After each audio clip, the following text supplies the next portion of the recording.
I think India is under some constraints, not the result of the politicians, but the result of the nature of the constitution and nature of the society. Prime Minister looked at me. I said, "You don't understand. I will never get this passed through Parliament." I said, "Why? You have to go to Parliament." Yes.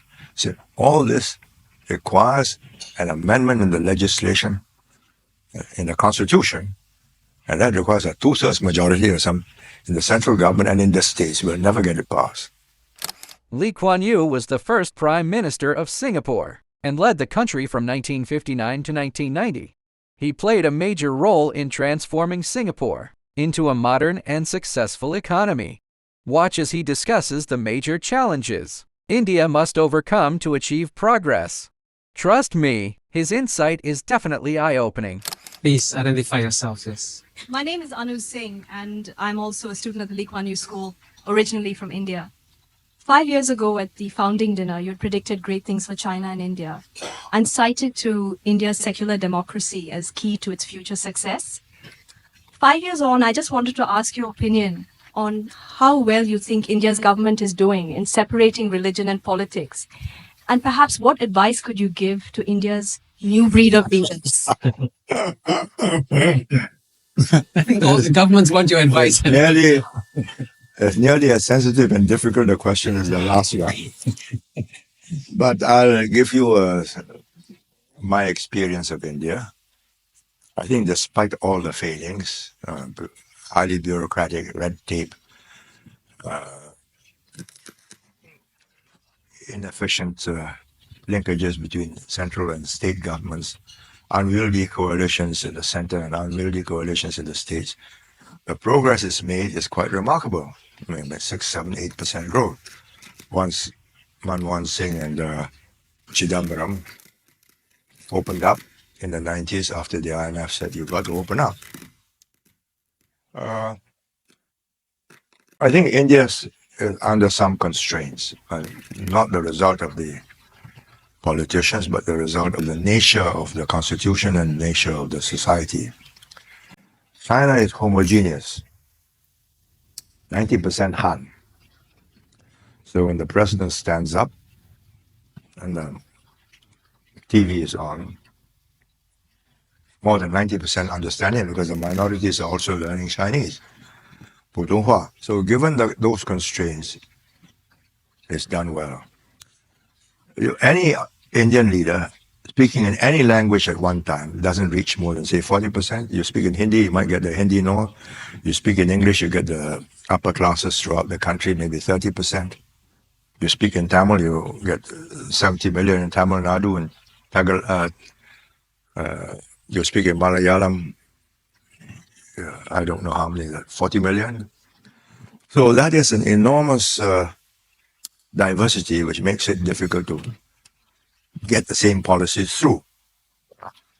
And you can see that after each election, you get a puzzle of how to form governing coalitions. But on the other hand, because it's kept this constitution fluid, so a country with about 30, 40 different ethnic groups and 320 dialects and languages has held together. That's quite an achievement. Then you have the problem of the constitution. I was in Bombay 2 years ago, and this is a fact, and I don't think the Deputy Chief Minister will take offense at my recounting what actually took place and his position. So he asked me if I would spend 3 hours discussing how to make Bombay a world financial center. So I thought, well, why not? So he brought all his main ministers, state ministers, and his officials. Halfway through the dialogue, I asked him, who governs Bombay? He said, there's a committee that runs Bombay. I said, but who provides it with the revenue? He said, we do, the state government. What happens to Bombay's revenue? It goes to the state government. I said, Then how do you dispense with that revenue? He says, well, we spread it throughout the Maharashtra state because there's so many farmers and so on. Everybody's got to be looked after. I then said to him, if you want Bombay to become like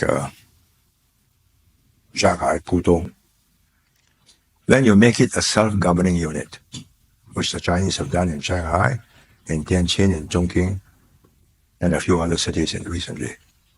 Then they deal direct with the central government. The central government gives them the funds for the infrastructure, and the revenue is shared with the central government, not with the...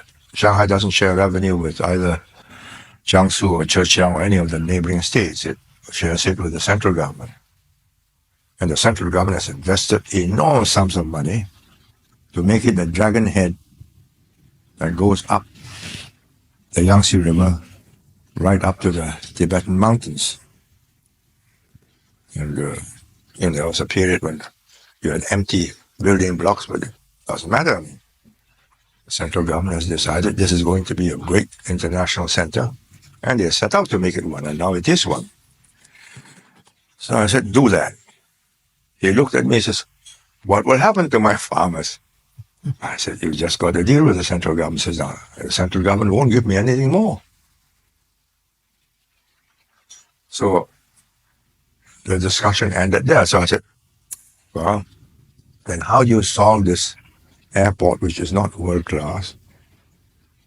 The road from the airport to the city, which is not what you expect of a first world financial center. And the city itself, the planning is not as good as it would be if it were governed separately. This can't be done. So 2 days later, I was in Delhi and I met the Prime Minister. I said, this problem can be solved. You see, China, make it an independent unit. The Prime Minister looked at me and said, you don't understand. I will never get this passed through Parliament. I said, why? You have to go to Parliament. Yes. He said, all this requires an amendment in the legislation, in the Constitution, and that requires a 2/3 majority or some in the central government and in the states. We'll never get it passed.